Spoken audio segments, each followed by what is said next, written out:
Hello and welcome to this week's bonus episode of Planet Critical, the podcast for a world in crisis. My name is Rachel Donald. I'm a climate corruption journalist and your host. Last week I spoke with John Harvey, who is an economist at the Texas Christian University, and we had a far-ranging discussion about the origins of capitalism, alternatives to capitalism, Keynesian, post-Keynesian, neoclassical economics, and he essentially tracked how neoclassical economics became the dominant form of economics.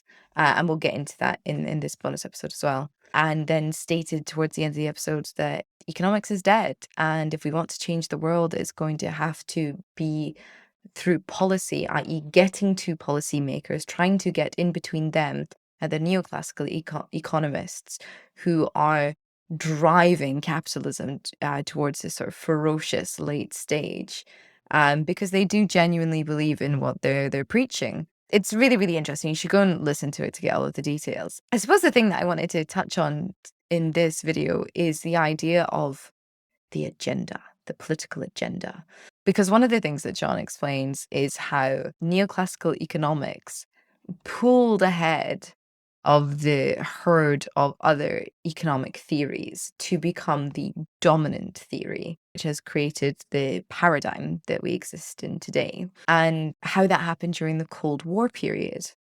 It's essentially because of McCarthyism, he says, that at the time when the United States was trying to purge its country of communists, there was this fear, this hysteria around communism, and anything that was affiliated with Russia. That allowed for neoclassical economics to pull ahead and become dominant, because obviously it supported, the free market, and it supported capitalism. This was a time when you weren't allowed to say anything bad against capitalism because capitalism represented the American identity, and the American identity was under threat, possibly from within. Possibly the communists were living amongst us. And so neoclassical economics explained that American ideology and celebrated American ideology. And today, we now only have neoclassical economists advising political leaders around the world and recursively investing in and creating the economic paradigm that we live in and doubling down on it, despite people in developed nations falling into fuel poverty, food poverty, despite there being not enough homes, despite inflation going through the roof, despite recession on the horizon that's going to be worse than 2008, despite unemployment going through the roof as well. Despite the evidence that it's not working, people are doubling down. So I suppose what it made me think of was the political agenda, because it's something that is often discussed, that there is an elite and there is everybody else. Um, and the elites have an agenda. They want things to either remain the way they are or become increasingly worse in order to benefit from themselves.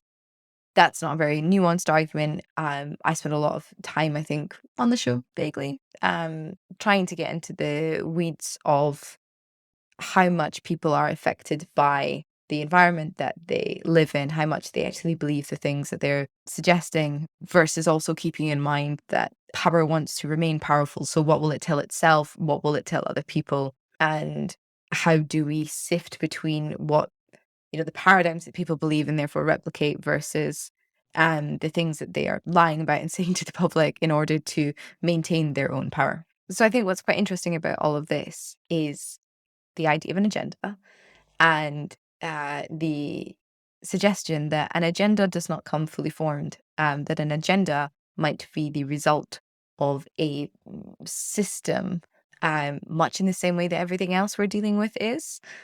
And so to look at late stage capitalism and track it with John, as he explained over the course of the episode, and understand that the political agenda that we exist in today could only come as step, the nth step of the system that was laid out before it.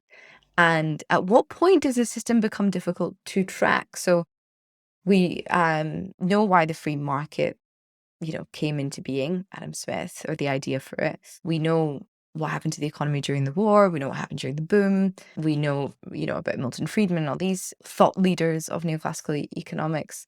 We now have this additional bolt of like McCarthyism and political ideology and national ideology, and that's really how you make things take off and cement and double down. And now we live in a world that is purely ideological, not at all scientific. I mean, the economics of today is not at all scientific because it's quite literally ignoring evidence. And we have political systems that seem to have forgotten that they exist to govern, that government exists to govern, not to just grease the palms of the private sector. Where did it all quite go wrong? I think it reveals like the fact that we do live not just in a paradigm, but in an ecosystem of all of these different components fitting together and exacerbating one another. And therefore also that people are just part of those systems as well. And that the political agenda, therefore, isn't a plan. The political agenda is an outcome. It's a result. It's a byproduct. The ideologies that we see today are byproducts. And perhaps that's true. Maybe genuinely the ideologies are the byproducts of the system, not that the system is a byproduct of the ideology.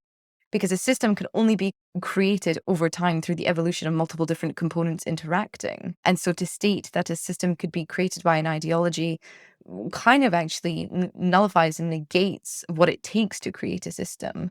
Whereas an ideology can absolutely be a byproduct of a system. And the thing that I'm thinking about here is like those passages in the oldest bits of the Bible, which I haven't read, but have spoken about with people, that offered a systemized approach to life. Here's what you can eat, here's what you can't eat, here's who you can marry, here's who you can't marry, da da da da da da da da. And that was in order to sell the ideology, because it is repetition, right? It is the repeating of certain acts or rituals or traditions that eventually, internalizes a way of life. I don't know. And then it becomes this ideology. And then that ideology, the byproduct of the system, becomes a thing in and of itself. And at that point, the system starts to break down because it no longer exists in the real world, in reality. It exists within this ideological paradigm. That's why you have neoclassical economists maintaining that neoclassical economics will save us from the conditions that neoclassical economics have created. Schools of thought like neoclassical economics evolve over time. They birth an ideology given the right environment. That ideology then mandates the continuation of that system in order to continue existing itself. But ideologies are fixed. Ideologies are not responsive.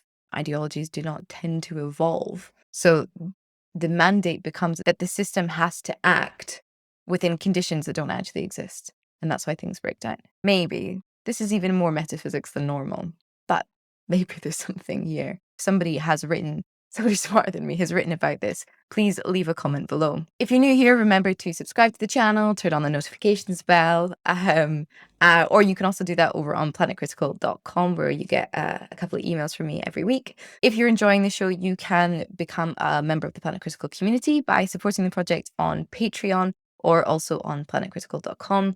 This show is 100% listener, viewer, community supported, and I'm really, really grateful to everybody who chips in every month and just supports me to keep doing this work, which I love. And thank you everyone else for watching. I hope this was valuable to you in some way, and I will see you next week.